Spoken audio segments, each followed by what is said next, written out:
Hello everyone, welcome to study. Set number 4 हम लोग cover करने जा रहे हैं इस वीडियो में, इस सीरीज के अंदर। वीडियो कंप्लीट करने के बाद आप ये जरूर बताएं कि आपने 25 में से कितने प्रश्नों को सही किया है, कितने प्रश्नों को सही किया है, कितने प्रश्नों को गलत किया है, कितने प्रश्न आपने छोड़े हैं। पहला प्रश्न है, ऊष्मा का सीजीएस मात्रक क्या है? ऊष्मा बोले तो हीट।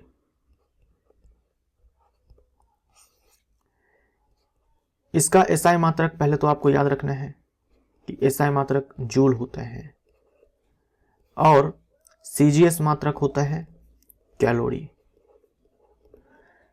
जूल और कैलोरी में एक रिलेशन भी है जो आपको ध्यान में रखने हैं। 1 कैलोरी बराबर 4.2 जूल, ये आपको याद रखना है। केल्विन जो है ये तापमान का एसआई मात्रक है ना, तापमान का एसआई मात्रक है। अगर हम जूल की बात करें तो जूल जो है कार्य का एसआई मात्रक है, ऊर्जा का एसआई मात्रक है और ऊष्मा का एसआई मात्रक है। ठीक। अर्ग भी अपने आप में एक सीजीएस यूनिट है। ये सीजीएस यूनिट हो जाएगा कार्य का, और आप ऊर्जा का भी बोल सकते हो, कार्य का भी बोल सकते हो, ऊर्जा का भी बोल सकते हो। और 1 जूल बराबर होता है 10⁻⁷ अर्ग के बराबर। आंसर हमारा हो जाएगा बी हमारा राइट आंसर। किस तापमान पर फ़ारेनहाइट तथा सेल्सियस का पाठ्यांक समान होगा? यानी जो तापमान होगा डिग्री फ़ारेनहाइट में वही तापमान होगा डिग्री सेल्सियस में। ठीक, जो तापमान डिग्री फ़ारेनहाइट में होगा वही तापमान डिग्री सेल्सियस में होगा। तो वो तापमान क्या होगा? तो जो डिग्री फ़ारेनहाइट होता है और डिग्री सेल्सियस होता है, इसके बीच में रिलेशन जो है आपको याद होना चाहिए। डिग्री फ़ारेनहाइट बराबर होता है 9/5 इंटू में डिग्री सेल्सियस प्लस 32 डिग्री। अब हमें क्या करना है कि डिग्री फ़ारेनहाइट बराबर डिग्री सेल्सियस होना चाहिए। तो हम क्या कर सकते हैं, डिग्री सेल्सियस के स्थान पर डिग्री फ़ारेनहाइट डाल सकते हैं या फिर डिग्री फ़ारेनहाइट के स्थान पर डिग्री सेल्सियस डाल सकते हैं। किसी एक को दूसरे से आप रिप्लेस कर दो। तो यहाँ पर मैं डिग्री फ़ारेनहाइट ही रहने देता हूँ और ये 9/5 है। डिग्री सेल्सियस के स्थान पर डिग्री फ़ारेनहाइट हम लोग डाल देते हैं, प्लस यहाँ पर 32 डिग्री हो जाएगा।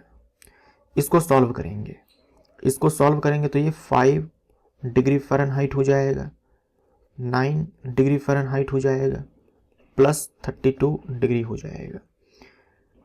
यहाँ हो जाएगा -4 डिग्री फ़ारेनहाइट। सॉरी, यहाँ पर मिस्टेक हुआ है, यहाँ पर मल्टीप्लाई करना पड़ेगा ना। तो 5 यहाँ 10 हो जाएगा और ये 16 160 डिग्री। 5 दूनी में 10, 5 तिहाई 15, 16, ये बराबर हो जाएगा 160 डिग्री। यहाँ से डिग्री फ़ारेनहाइट हम निकालेंगे तो 160 डिग्री बट्टे में -4 हो जाएगा, -40 डिग्री। तो -40 डिग्री, इसका मतलब ये हुआ कि -40 डिग्री फ़ारेनहाइट बराबर होता है -40 डिग्री सेल्सियस के। ठीक, तो -40 डिग्री हमारा आंसर हो जाएगा।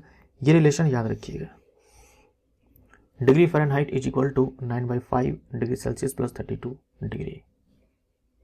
सरल रेखीय पथ के अनुदिश त्वरित गति से गतिमान किसी पिंड के लिए नीचे दिए गए कथनों में से कौन सा सही नहीं है?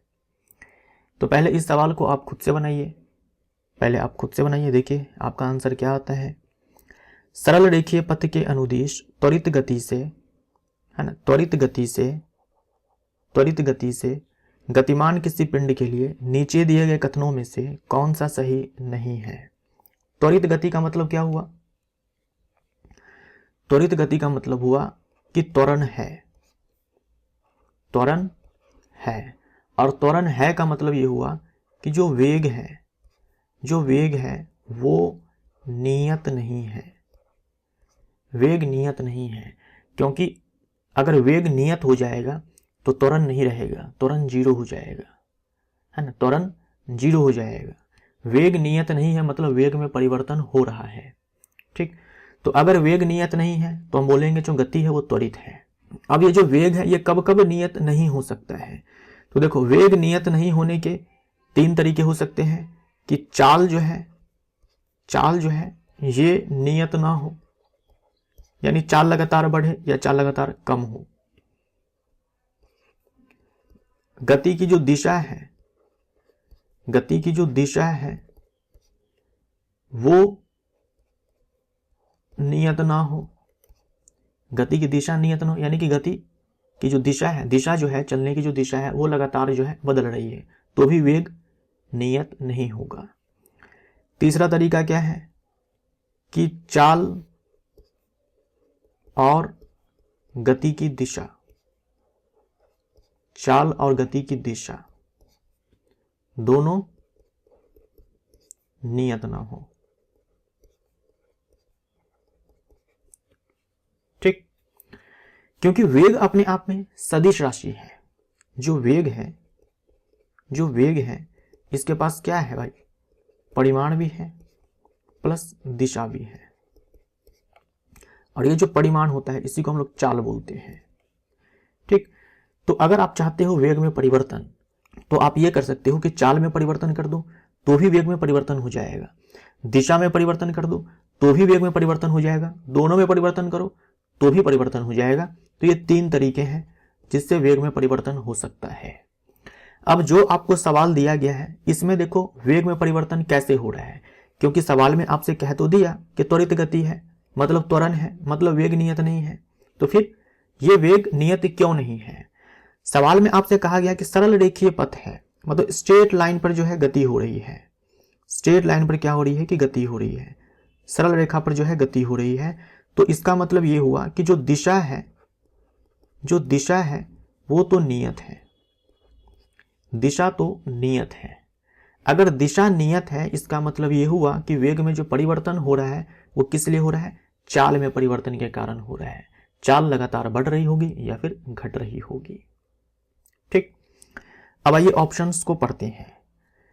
इसकी चाल परिवर्तित होती रहती है, बिल्कुल सही, क्योंकि दिशा में परिवर्तन यहां पर नहीं होने वाला है, क्योंकि दिशा जो है नियत है, सीधी रेखा में जो है ये पिंड चल रहा है। इसका वेग सदैव परिवर्तित होता है, ये भी सही है। हमसे क्या पूछा गया भाई, कौन सा सही नहीं है, अच्छा तब ठीक है। यह सदैव पृथ्वी से दूर जाता है, सदैव पृथ्वी से दूर जाता है जरूरी थोड़ी ना है, सदैव पृथ्वी से दूर जाता है ये जरूरी थोड़ी ना है। अगर हम किसी वस्तु को मान लो कि लंबवत ऊपर की ओर फेंकते हैं तो दिशा नियत होगी, ऊपर की ओर होगी, लेकिन जो चाल है लगातार घटेगी तो वेग में परिवर्तन हो जाएगा। लेकिन अगर हम किसी वस्तु को किसी हाइट से छोड़ते हैं तब भी तो वही चीज होता है कि दिशा नियत होती है और चाल लगातार बढ़ती है। तो ये कहना कि यह सदैव पृथ्वी से दूर जाता है जो नहीं है। हम पृथ्वी पर रह करके भी सड़क पर ही क्या करेंगे हम कि स्पीड बढ़ाएंगे, स्पीड कम करेंगे तो भी वेग में परिवर्तन हो जाएगा। तो ये कहना जो है बिल्कुल ही गलत है ना, बिल्कुल ही गलत है। ऐसा नहीं है भाई कि सदैव पृथ्वी से दूर जाता है, पृथ्वी की ओर भी आ सकता है पिंड, पृथ्वी से दूर भी जा सकता है पिंड, और पृथ्वी पर रह करके भी ऐसा हो सकता है। इस पर सदैव एक बल कार्य करता है, बिल्कुल सही, बिल्कुल सही, क्योंकि त्वरण है मतलब फोर्स है ना, त्वरण है इसका मतलब क्या हुआ कि फोर्स है, m/a। देखो मास तो होगा ही, क्योंकि त्वरण है तो फोर्स है, बिना फोर्स का एक्सेलेरेशन तो होगा ही नहीं। और वेग में परिवर्तन लाने के लिए आपको चाहे दिशा में परिवर्तन करना हो चाहे चाल में परिवर्तन करना हो, आपको फोर्स जो है लगाना पड़ता है वहां पर। तो हमारा आंसर यहां पर सी हो जाएगा। एनसीईआरटी एग्जाम्पलर का ये क्वेश्चन था। चंद्रमा के पृष्ठ के निकट मुक्त रूप से गिरते विभिन्न द्रव्यमानों के दो पिंडों के वेग किसी भी क्षण समान होंगे, के विभिन्न त्वरण होंगे, दो पिंडों पर समान परिमाण के बल कार्य करेंगे। उसके बाद है दो पिंडों के जड़त्वों में परिवर्तित हो जाएंगे, जड़त्वों में परिवर्तन हो जाएंगे। आई थिंक होना चाहिए था, यहाँ पर टाइपिंग मिस्टेक है। देखो मुक्त रूप से गिरना का मतलब क्या होता है, फ्री फॉल बोले तो मुक्त पतन है ना, मुक्त पतन का मतलब ये होता है कि वस्तु जो नीचे गिरती है उस पर केवल एक फोर्स काम करेगा, वो है ग्रेविटी। तो इसीलिए हम लोग बोलते हैं कि जो गति यहां पर होती है, यानी जो मोशन यहां पर होता है, वो अंडर ग्रेविटी होता है। अंडर ग्रेविटी होता है मतलब गुरुत्व के अधीन गति। गुरुत्व के अधीन गति, केवल गुरुत्वाकर्षण बल काम करेगा फोर्स के रूप में। जैसे आप किसी वस्तु को किसी हाइट से छोड़ते हैं तो वहां पर पृथ्वी उस वस्तु को नीचे की ओर खींच रही है, गुरुत्वाकर्षण बल है वो, लेकिन सिर्फ एक ही फोर्स थोड़ी ना काम कर रहा है। एयर है भाई, एयर ऊपर की ओर फोर्स भी लगा रही है, जो वायु है वो भी तो ऊपर की ओर फोर्स लगा रही है। तो ये चीज नहीं होना चाहिए। किसी भी टाइप का कोई दूसरा फोर्स यहां पर काम नहीं करेगा, एकलौता फोर्स काम करेगा कौन? ग्रेविटी। ग्रेविटी ये हम किसी प्लेनेट के लिए बात कर सकते हैं, किसी सैटेलाइट के लिए बात कर सकते हैं, यूजुअली हम लोग अर्थ के लिए बात करेंगे और मून के लिए बात करेंगे। समझे आप?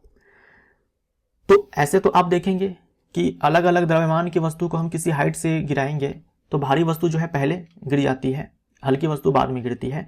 लेकिन ऐसा इसलिए होता है क्योंकि हमारे चारों तरफ क्या है? वायुमंडल है। अगर आप वायुमंडल को हटा दो, निर्वात कर दो, पूरा वैक्यूम क्रिएट कर दो, पूरा वायु नाम की चीज ही नहीं है, वहां पर आप अलग अलग द्रव्यमान की वस्तु को आप गिराएंगे ना, तो दोनों वस्तुएं जो है समान समय में जमीन पर आकर के गिरेगी। ये चीज जो है मून पर ट्राई किया जा सकता है।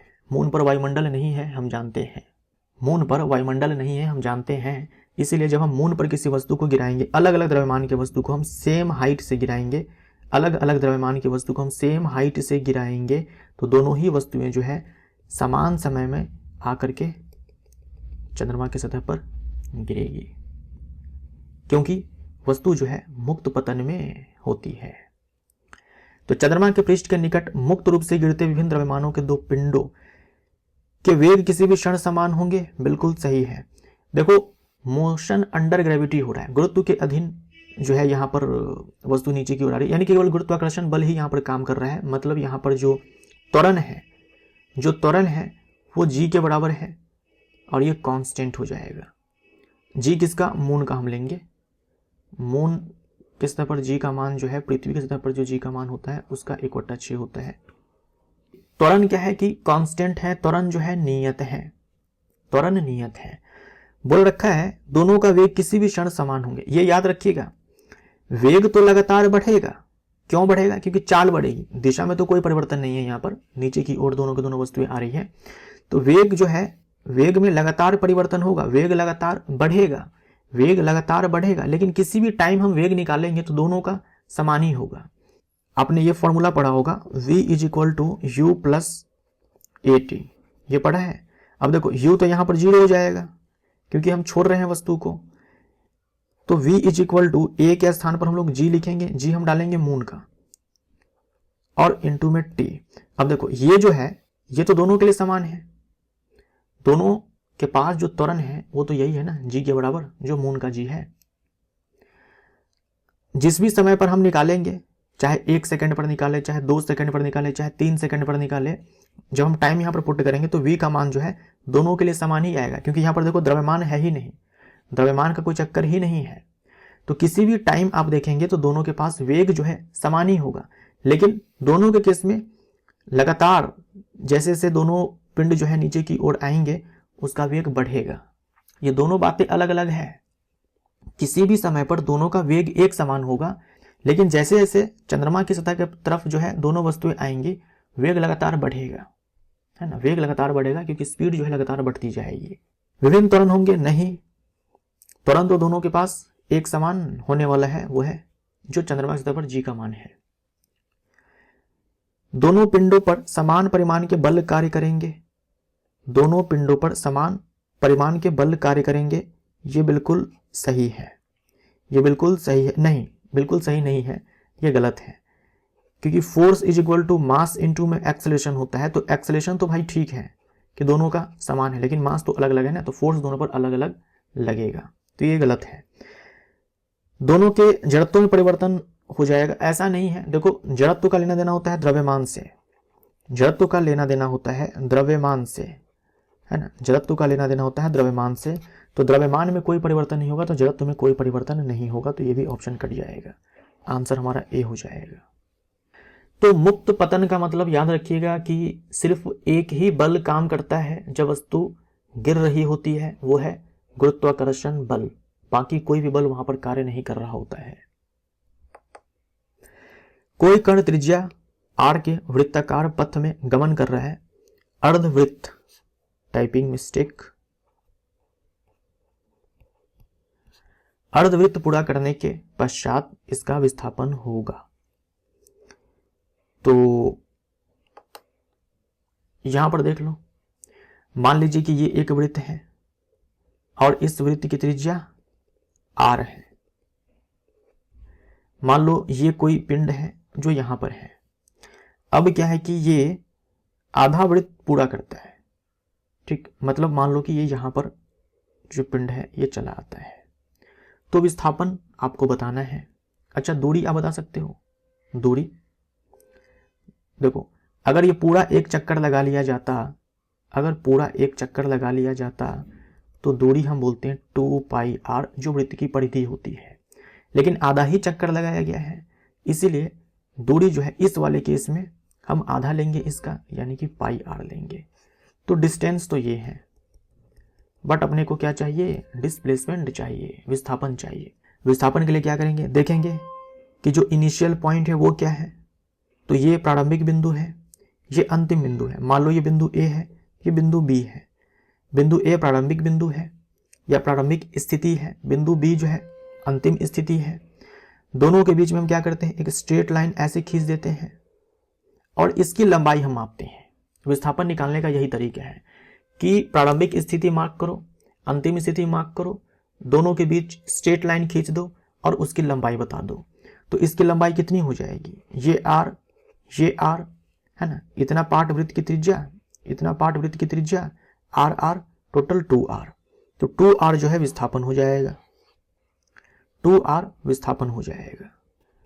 जो डिस्प्लेसमेंट है, जो विस्थापन है, वो 2r है।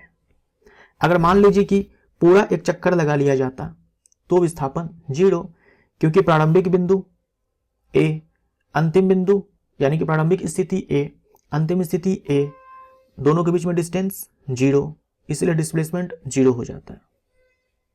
जब कोई पिंड मुक्त रूप से, फिर से आ गया भाई, मुक्त रूप से, जब कोई पिंड मुक्त रूप से पृथ्वी की ओर गिरता है तो इसकी कुल ऊर्जा, इसकी कुल ऊर्जा का क्या होता है? मुक्त रूप से। मुक्त रूप से मतलब आप समझ गए ना कि वस्तु नीचे की ओर गिर रही है, पिंड नीचे की ओर गिर रहा है, उस पर केवल और केवल गुरुत्वाकर्षण बल ही कार्य कर रहा है।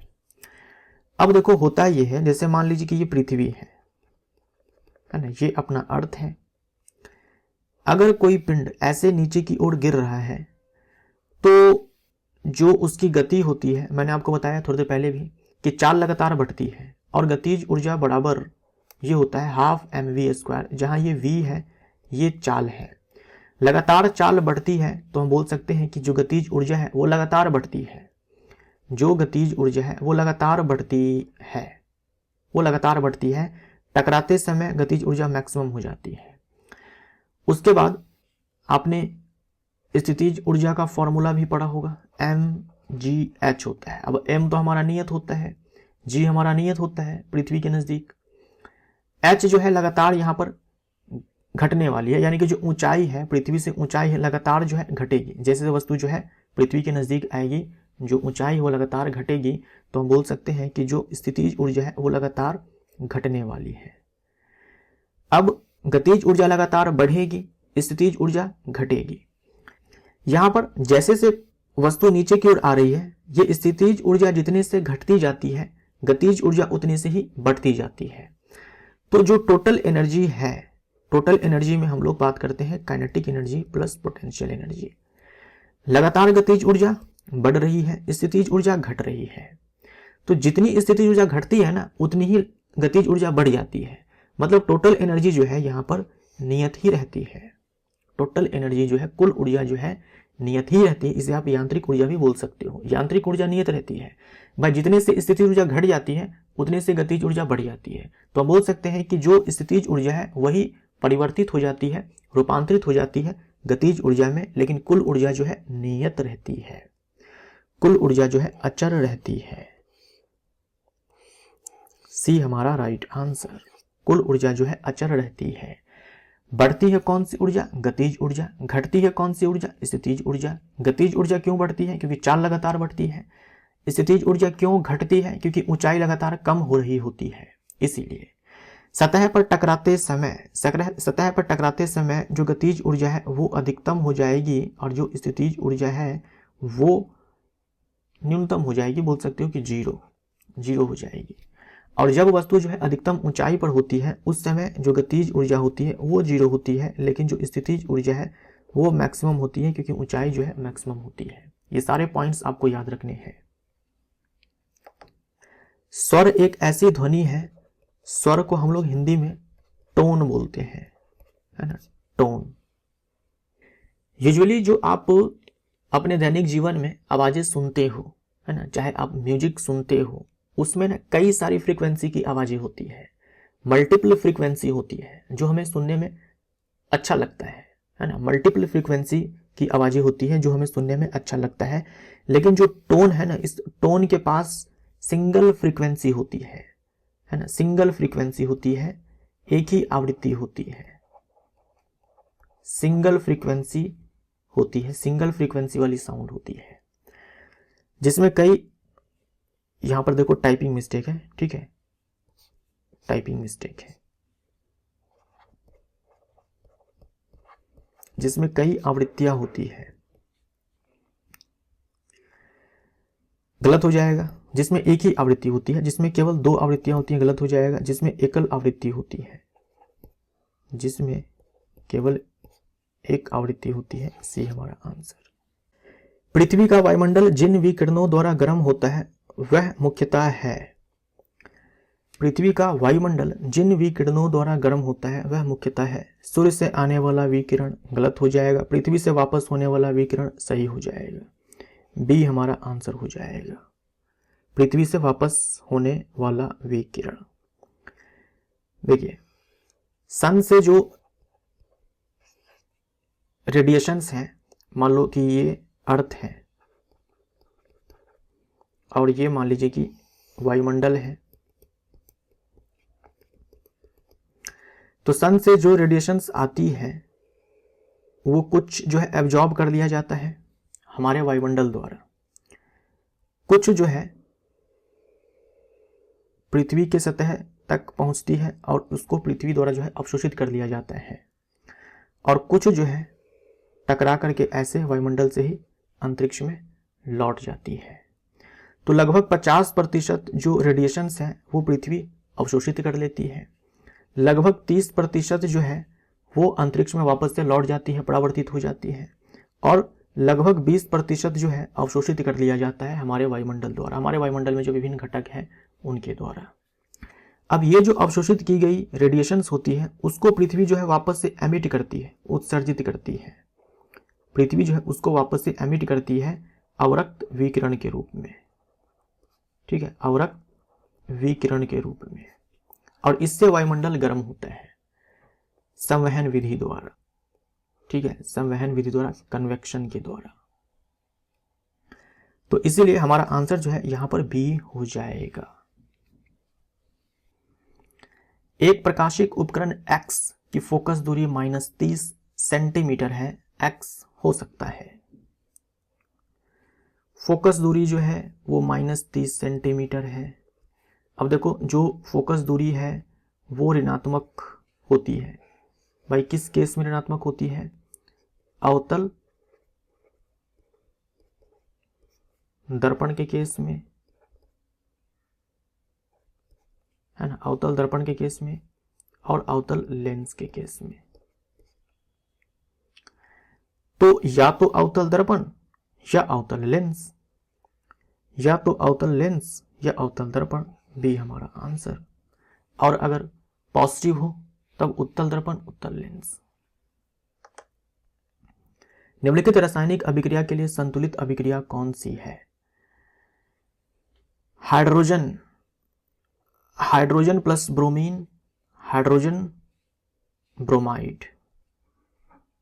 ठीक, तो अब देखो H के फॉर्म में तो हाइड्रोजन होता नहीं है, तो ये तो ऐसे ही कट जाएगा, यहाँ पर भी ये कट जाएगा, H2 के फॉर्म में होता है। तो हम पहले सिंपली लिख लेंगे, हाइड्रोजन हम जानते हैं H2 के फॉर्म में होता है, ब्रोमीन जो है Br2 के फॉर्म में होता है, और हाइड्रोजन ब्रोमाइड जो है HBr होता है। अब देख लो यहाँ पर 2 हाइड्रोजन है, लेकिन यहाँ पर एक ही हाइड्रोजन है, यहाँ पर 2 ब्रोमीन है, यहाँ पर एक ही ब्रोमीन है, तो 2 से मल्टीप्लाई कर देंगे, प्रॉब्लम सॉल्व हो जाएगा। अब ये इक्वेशन जो है बैलेंस हो चुका है।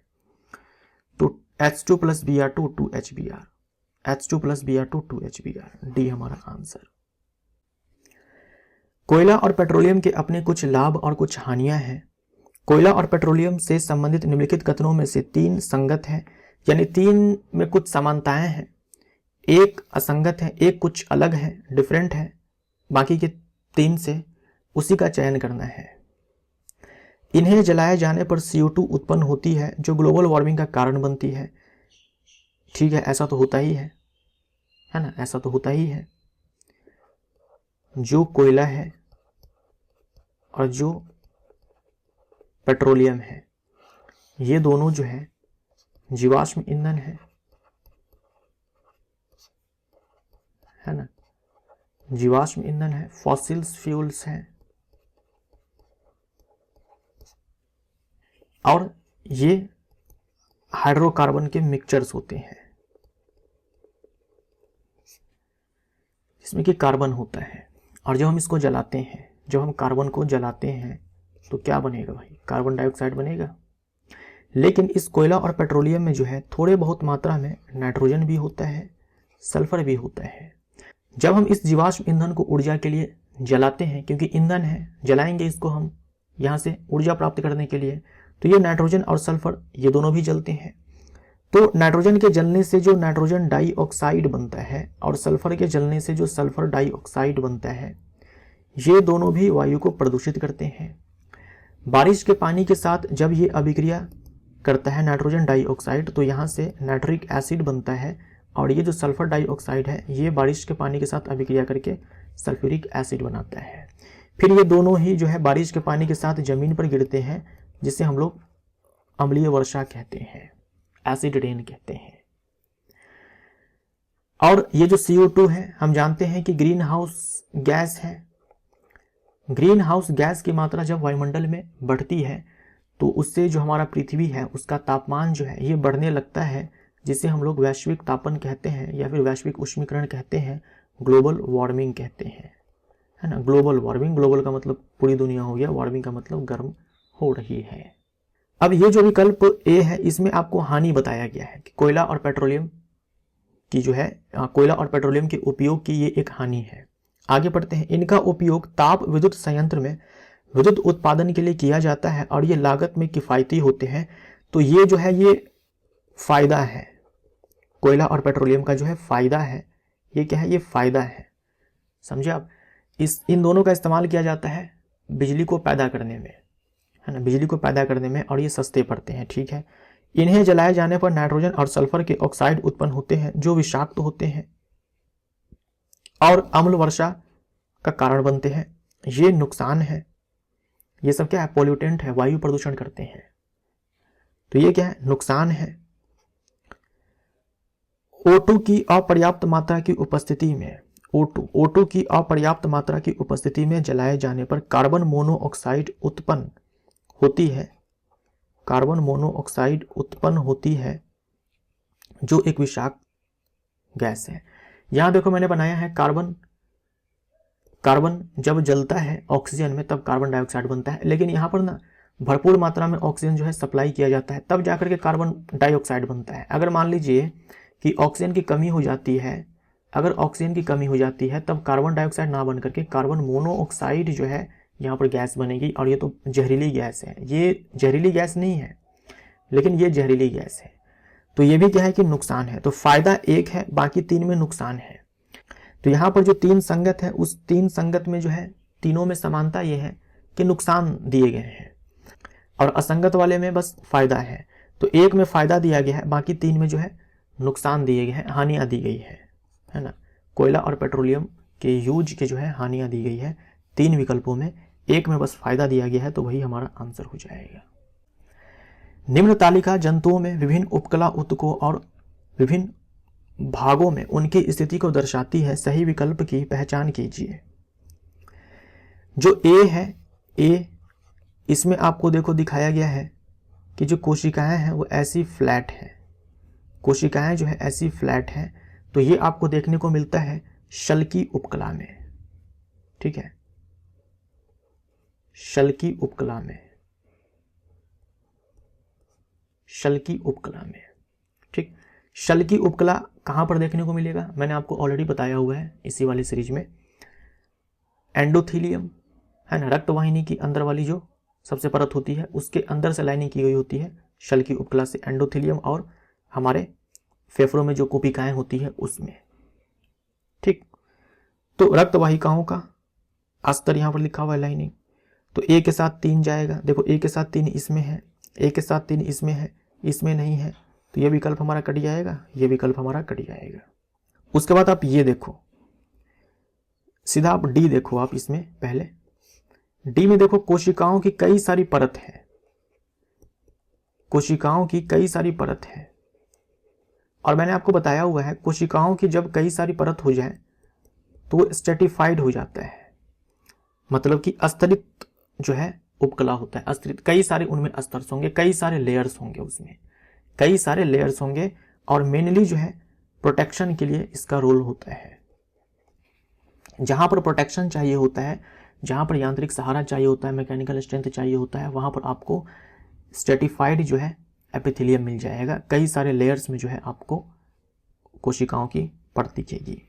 तो त्वचा हम जानते हैं जो स्किन है भाई, स्किन जो है डायरेक्ट वातावरण के कांटेक्ट में है, तो हमारे त्वचा पर जो है तरह तरह के भाई केमिकल्स भी गिर सकते हैं, लाइटें जो है आकर के टकराती हैं, तो इन सारी चीज़ों से बचाने के लिए जो स्ट्रेटिफाइड एपिथेलियम है वो हमारी त्वचा में है। तो डी के साथ 3 जाएगा, डी के साथ 3 नहीं 2 है, डी के साथ 2 जाएगा, यानी कि बी हमारा आंसर हो जाएगा, ए हमारा यहाँ पर कट जाएगा। यहाँ पर देखो तो बी में आपको दिखाया गया है, बी में कोशिकाएं जो है ऐसी लंबी है, लंबी लंबी कोशिकाएं हैं, ये स्किन में है, ठीक है, लंबी लंबी कोशिकाएं हैं, तो ये स्तंभकार एपिथेलियम है, स्तंभकार एपिथेलियम है, लंबी लंबी कोशिकाएं हैं, लेकिन इसमें देखो आपको ना ऊपर में पक्षमाप दिखाया गया है, ऐसे सीलिया दिखाया गया है, ऐसे आपको सीलिया दिखाया गया है। सीलिया जो है लहराती रहती है, सीलिया लहराती रहती है, और ये हमारे श्वास नली में है। जो बलगम बनता है, जो बलगम बनता है, जो नाक से लिक्विड आता है बलगम बनता है, उस बलगम को जो है धक्का मार मार करके हमारे नाक के छेद की तरफ, जो बाहर की तरफ है, उधर की ओर ये सीलिया भेजती है बलगम को, ठीक है। और जो डस्ट पार्टिकल्स वगैरह हैं उन सारे को जो है बलगम फंसाता है ना, ट्रैप कर लेता है, और फिर उस बलगम को धक्का मार मार करके जो है ये सीलिया हमारे नाक के छेद की तरफ, बाहर की तरफ फेंकती है। तो ये सिलिएटेड है, स्तंभकार है, लेकिन पक्षमाभी है। देखो स्तंभकार क्यों बोलते हैं, क्योंकि लंबी लंबी कोशिकाएं हैं, इसीलिए स्तंभकार बोलते हैं। और हम इसमें क्या कर सकते हैं कि पक्षमाभी लगा सकते हैं, है ना, पक्षमाभी लगा सकते हैं। पक्षमाभी क्यों लगाएंगे भाई, क्योंकि इसमें पक्षमाभ है, सीलिया है। तो सी के साथ जो है यहाँ पर ए जाना चाहिए, 1 जाना चाहिए, सी के साथ 1 इसमें है।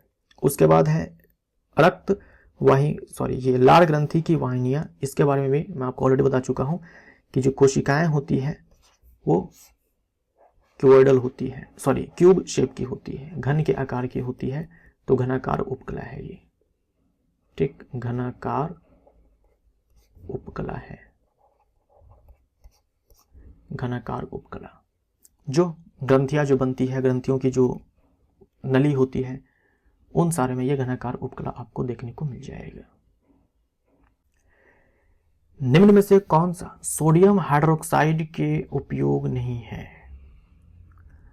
सोडियम हाइड्रोक्साइड है, प्रबल क्षार है, पीएच जो है इसका लगभग 14 होता है, और क्या बोलते हैं इसको, कास्टिक सोडा बोलते हैं, दाहक सोडा बोलते हैं।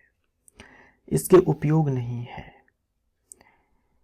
इसका उपयोग साबुन और डिटर्जेंट बनाने में किया जाता है। इसका उपयोग कागज के विनिर्माण में किया जाता है। इसका उपयोग जल की अस्थायी कठोरता को दूर करने के लिए किया जाता है। पूछा है कौन उपयोग नहीं है, तो ये 3 नंबर वाला उपयोग नहीं है, यानी कि ऑप्शन सी। जल की अस्थायी कठोरता को दूर करने के लिए धावन सोडा का उपयोग किया जाता है, वॉशिंग सोडा का उपयोग किया जाता है। बाकी सोडियम हाइड्रोक्साइड का उपयोग जो है साबुन और डिटर्जेंट बनाने में किया जाता है, सही है। कागज के विनिर्माण में किया जाता है, सही है। तो सोडियम हाइड्रोक्साइड के देखो ये सारे उपयोग हैं जो आप याद रखेंगे। धातुओं से ग्रीज हटाने के लिए, साबुन तथा अपमार्जक बनाने के लिए, कागज बनाने के लिए और कृत्रिम रेशे बनाने के लिए। इन सारे को घोल कर पी जाओ, ये सारे उपयोगों को घोल करके पी जाओ, वेरी वेरी इंपॉर्टेंट। एक अस्थायी धारा I प्रतिरोध R वाले किसी उपकरण से होकर प्रवाहित होती है, T समय में इसके द्वारा उत्पादित ऊष्मा की मात्रा डैश होगी। तो ऊष्मा बराबर फॉर्मूला होता है I²RT। ठीक, I जो है धारा है, R जो है प्रतिरोध है और T जो है समय है। जैसे मान लीजिए कि एक सर्किट है जिसमें ये रजिस्टर है जिसका प्रतिरोध R है, ये एक बैटरी है, पॉजिटिव टर्मिनल नेगेटिव टर्मिनल, इससे धारा मान लीजिए कि I प्रवाहित हो रही है। तो जब भी किसी तार से धारा प्रवाहित होती है तो तार थोड़ा बहुत तो गर्म हो ही जाता है ना। क्यों गर्म हो जाता है? क्योंकि तार के पास कुछ न कुछ प्रतिरोध होता है जो धारा के प्रवाह में रुकावट जो है डालता है और उससे जो है ऊष्मा उत्सर्जित होती है। कुछ जो विद्युत धारा है वो ऊष्मा के रूप में जो है ह्रास हो जाती है, कुछ विद्युत ऊर्जा जो है ऊष्मा के रूप में ह्रास हो जाती है। तो मान लीजिए कि T समय के लिए अगर धारा प्रवाहित की जा रही है इस सर्किट में T समय के लिए, तो कितनी ऊष्मा जो है उत्सर्जित होगी? तो H = I²RT फॉर्मूले से हम लोग बताते हैं। तो B हमारा आंसर हो जाएगा। निम्नलिखित में से किस रासायनिक अभिक्रिया द्वारा बेकिंग सोडा का निर्माण किया जाता है? बेकिंग सोडा का फॉर्मूला आपको याद होना चाहिए। बेकिंग सोडा बोल दो, सोडियम बाइकार्बोनेट बोल दो, सोडियम हाइड्रोजन कार्बोनेट बोल दो। ये सारे के सारे जो रिएक्शंस हैं इंपॉर्टेंट हैं, सारे के सारे रिएक्शंस इंपॉर्टेंट है, सबको जो है ध्यान में रखना है। यहां पर देखिए ब्लीचिंग पाउडर का निर्माण आपको बताया गया है कि कैसे होता है ना। ब्लीचिंग पाउडर, विरंजक चूर्ण, आपको याद होगा हम लोगों ने सवाल किया था, शुष्क बुझे हुए चूने से जब क्लोरीन गैस को प्रवाहित किया जाता है तब क्या बनता है? ये शुष्क बुझा हुआ चूना है, इससे जब क्लोरीन गैस को प्रवाहित किया जाता है तो ब्लीचिंग पाउडर बनता है। इंपॉर्टेंट है, ध्यान में रखिएगा। उसके बाद यहां पर देखो सोडियम क्लोराइड का जलीय विलयन है जिसे हम लोग ब्राइन बोलते हैं, है ना। सोडियम क्लोराइड का जलीय विलयन जिसे ब्राइन बोलते हैं।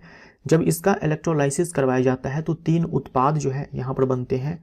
सोडियम हाइड्रोक्साइड जो कि स्ट्रॉन्ग बेस है, प्रबल क्षार है। उसके बाद क्लोरीन गैस का उत्सर्जन होता है, हाइड्रोजन गैस का उत्सर्जन होता है। तो इसे हम लोग क्या बोलते हैं? क्लोर क्षार प्रक्रिया। ये जो अभिक्रिया है ये क्या है? क्लोर अल्कली प्रोसेस, क्लोर क्षार प्रक्रिया है ये। ठीक, तो ये रिएक्शन भी जो है काफी महत्वपूर्ण है। उसके बाद आप यहां पर देखो सोडियम क्लोराइड है, जल है, कार्बन डाइऑक्साइड है, अमोनिया है।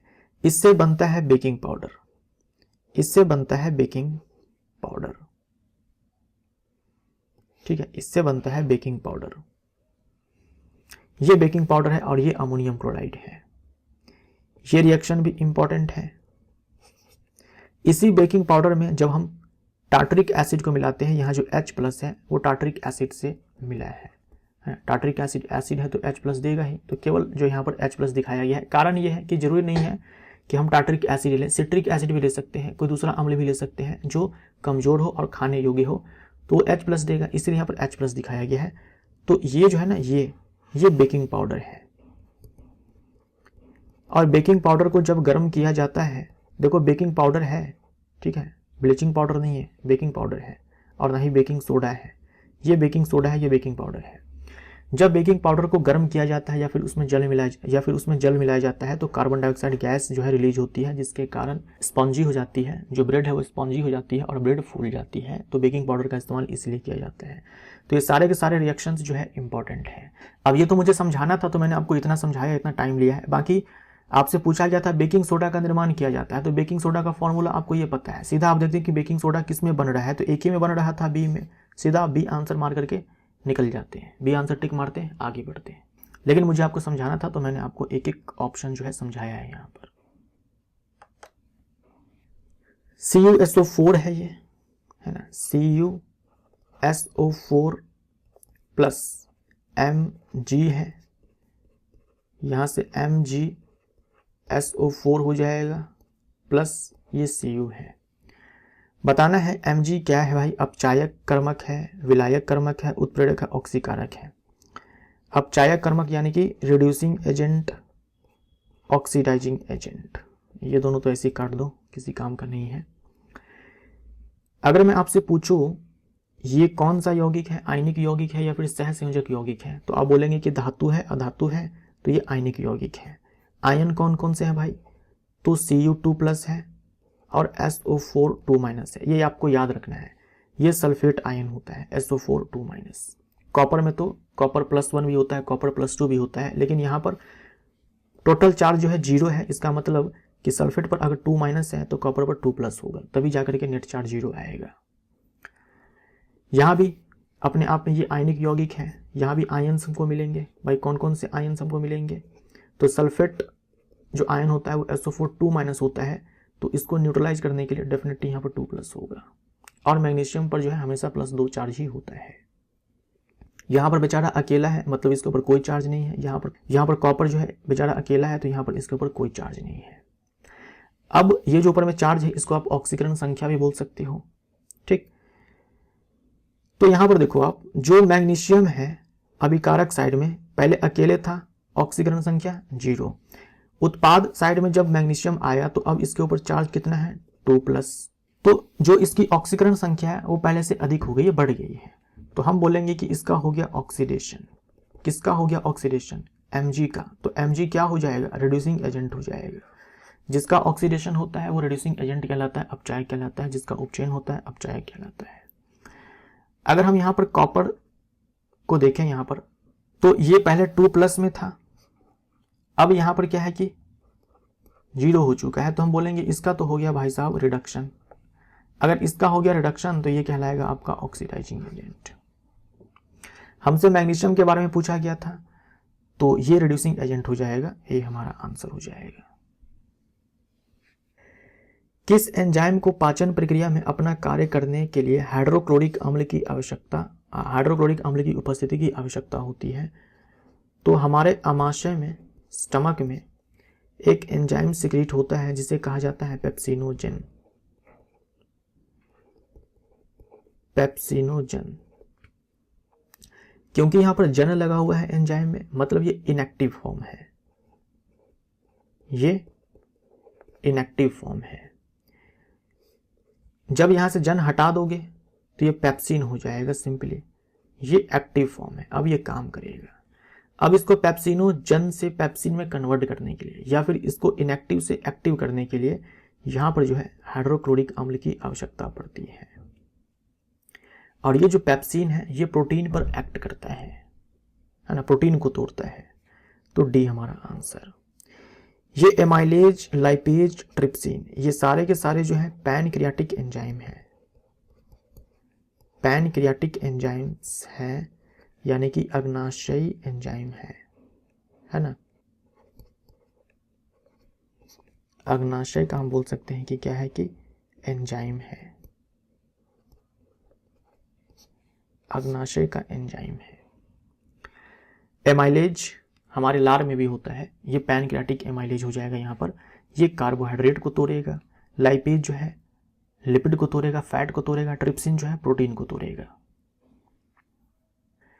निम्न में से कौन सा जंतु गर्म खून वाला होता है, गर्म खून वाला होता है।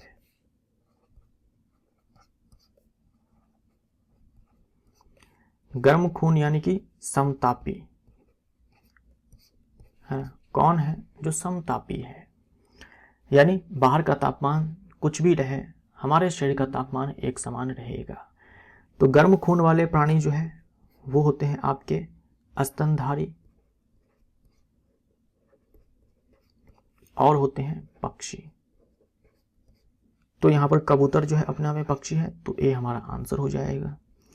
जो मछलियां होती है वो असमतापी होती है, यानी कि कोल्ड ब्लडेड होती है, ठंडे खून वाले प्राणी होते हैं, कोल्ड ब्लडेड होते हैं। मेढक जो कि उभयचर है, ये भी कोल्ड ब्लडेड है। मगरमच्छ जो कि सरीसृप है, रेप्टाइल है, ये भी कोल्ड ब्लडेड है, यानी ये सब असमतापी है। मछलियों के हृदय में डैश कक्ष होते हैं। मछलियों के हृदय में कितने कक्ष होते हैं? तो अगर हम बात करते हैं मछलियों की, तो इसके हृदय में 2 कक्ष होते हैं। अगर हम बात करते हैं उभयचर की, अगर हम बात करते हैं रेप्टाइल्स की, तो 3 कक्ष होते हैं। बस एक अपवाद है मगरमच्छ जो है रेप्टाइल है, लेकिन उसके हृदय में 4 कक्ष होते हैं। और उसके बाद बर्ड और उसके बाद मैमल्स, इनके हृदय में 4 कक्ष होते हैं। ठीक, यहां पर क्रोकोडाइल लिख लो।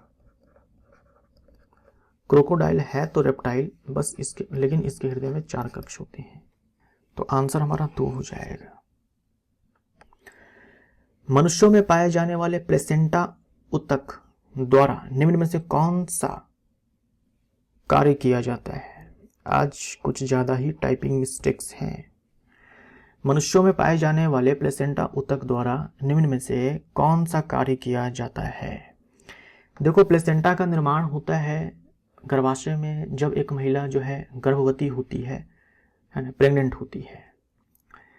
यहां पर देखिए तो ये प्लेसेंटा है, प्लेसेंटा का फॉर्मेशन होता है महिला के प्रेग्नेंट होने के बाद, है ना, ये प्लेसेंटा। और ये देखो फीटस है,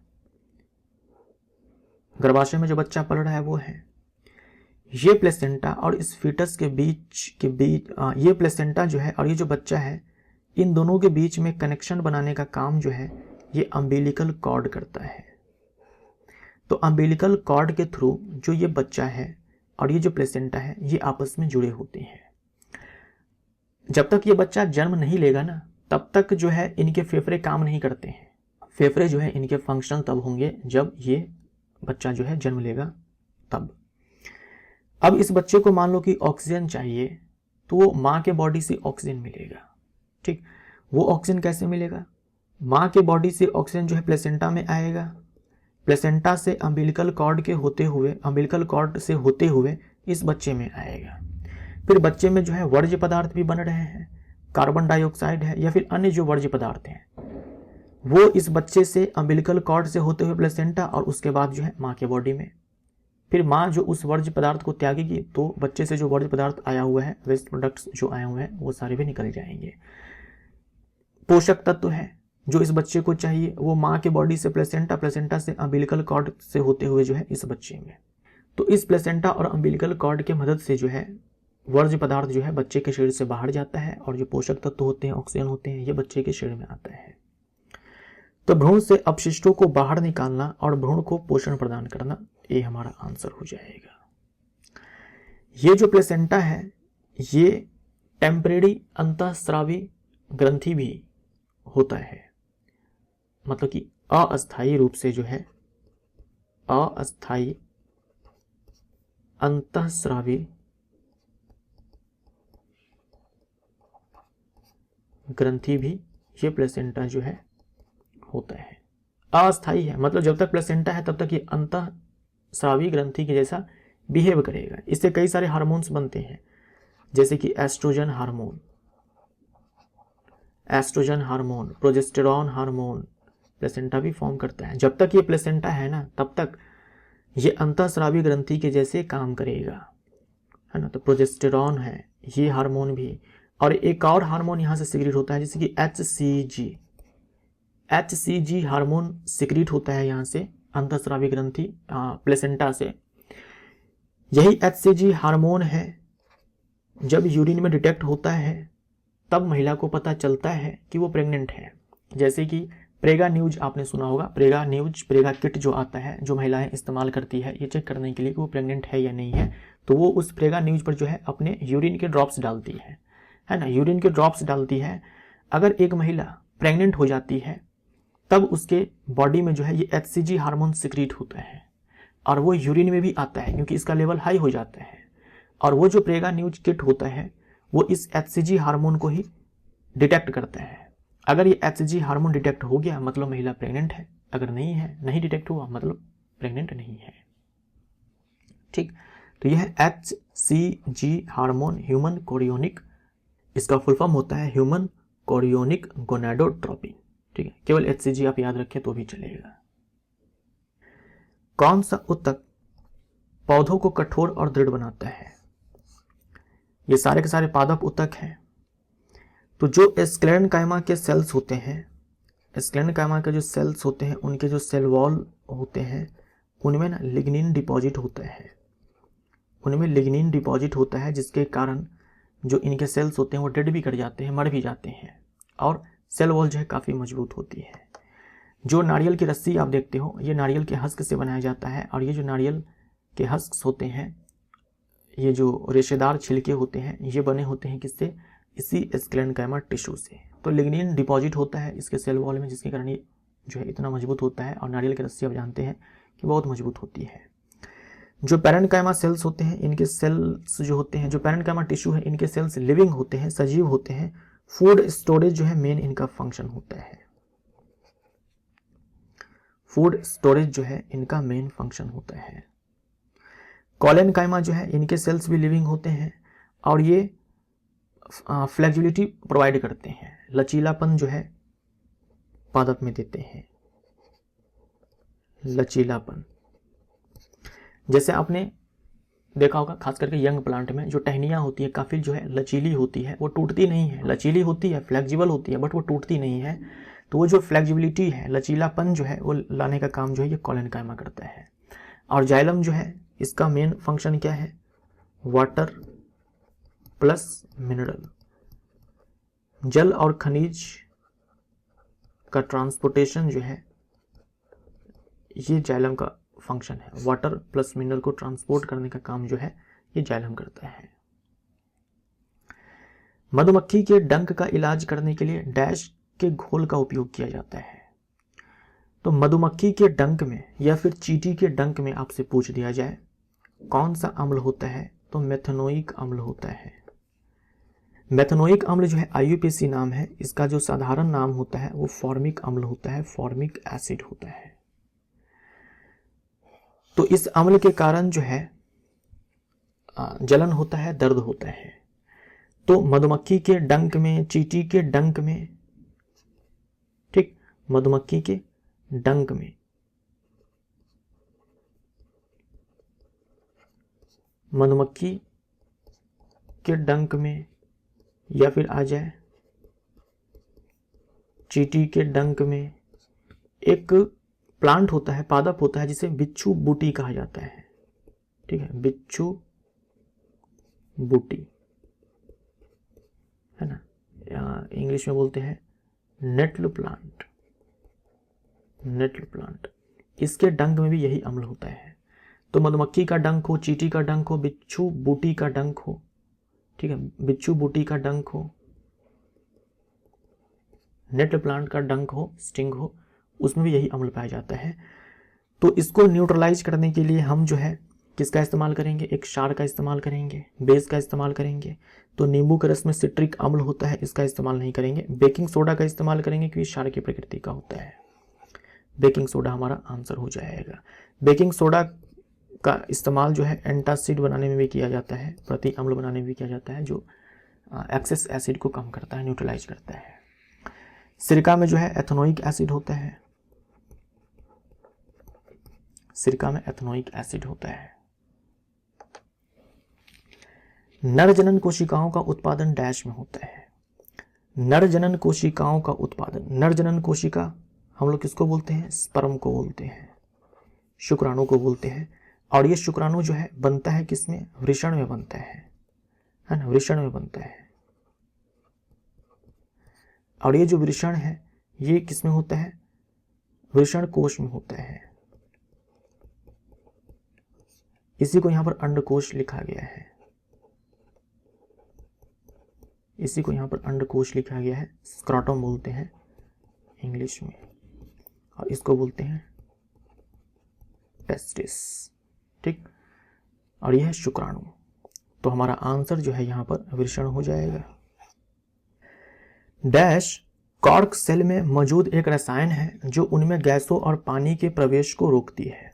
कॉर्क सेल के सेल वॉल में जो है सुबेरिन होता है, ये सवाल तो ऑलरेडी आ चुका है, डी हमारा आंसर हो जाएगा, है ना। सुबेरिन होता है, सुबेरिन जो है ये अपने आप में लिपिड है। काइटिन जो है ये कार्बोहाइड्रेट है, एग्जाम में पूछा जा चुका है कि ये क्या है, ये कार्बोहाइड्रेट है। और ये आपको मिल जाएगा फंगल सेल वॉल में, फंगल सेल वॉल में, यानी जो कवक होता है, कवक की जो कोशिका भित्ति होती है, कवक की जो कोशिका भित्ति होती है वो काइटिन से बनी होती है। और क्यूटीन आप लोगों ने देखा कि जो बाह्य त्वचा होती है, जो बाह्य त्वचा होती है, तना की जो बाह्य त्वचा होती है, या फिर हम पत्ती की बात करते हैं जो बाह्य त्वचा होती है, उसके ऊपर जो है क्यूटिकल होती है ना, क्यूटिकल होती है जो कि क्यूटीन की ही परत होती है, जो कि क्यूटीन की ही परत होती है। डी हमारा आंसर। जब सोडियम सल्फाइड तनु हाइड्रोक्लोरिक अम्ल के साथ अभिक्रिया करता है तो दुर्गंध युक्त गैस उत्पन्न होती है। यह दुर्गंध युक्त गैस डैश है। सोडियम सल्फाइड का फॉर्मूला क्या होता है, Na2S। ये सोडियम सल्फाइड है, इसकी अभिक्रिया होती है तनु हाइड्रोक्लोरिक अम्ल से, यानी कि HCl से। तो क्या लगता है यहां पर कौन सा उत्पाद बनना चाहिए, यहां से मिलेगा आपको sodium plus sulphide ion, sodium ion sulphide ion. ये HCl है तो टूट जाएगा, H प्लस देगा Cl माइनस में, है ना। इनके साथ अभिक्रिया हो जाएगा और इनके साथ अभिक्रिया हो जाएगा, इन दोनों के बीच बॉन्ड बनेगा ना, कैटायन एनायन के बीच में, यहाँ पर कैटायन एनायन के बीच में। तो यहाँ पर हमें बनता हुआ दिख रहा है hydrogen sulphide plus sodium chloride. और इसके बारे में मैंने आपको बताया था पिछले वाले ही वीडियो में कि ये टॉक्सिक गैस है ना, टॉक्सिक गैस है, जहरीली गैस है। और ये जो है ज्वलनशील गैस है, ये ज्वलनशील गैस है, दहनशील गैस है, और सड़े हुए अंडे जैसी गंध होती है ना, सड़े अंडे जैसी गंध होती है, सड़े अंडे जैसी गंध होती है।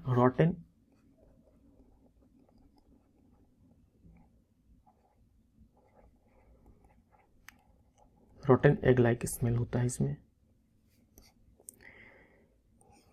बी हमारा आंसर हो जाएगा। हाइड्रोजन के बारे में आप याद रख सकते हो कि पूरे ब्रह्मांड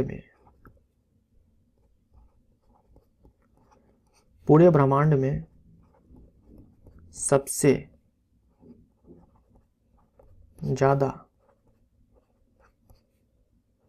पाई जाने वाली गैस है, पूरे ब्रह्मांड में सबसे ज्यादा पाई जाने वाली गैस है। या फिर पूछते पूरे ब्रह्मांड में सबसे ज्यादा कौन सा एलिमेंट पाया जाता है, तो हाइड्रोजन।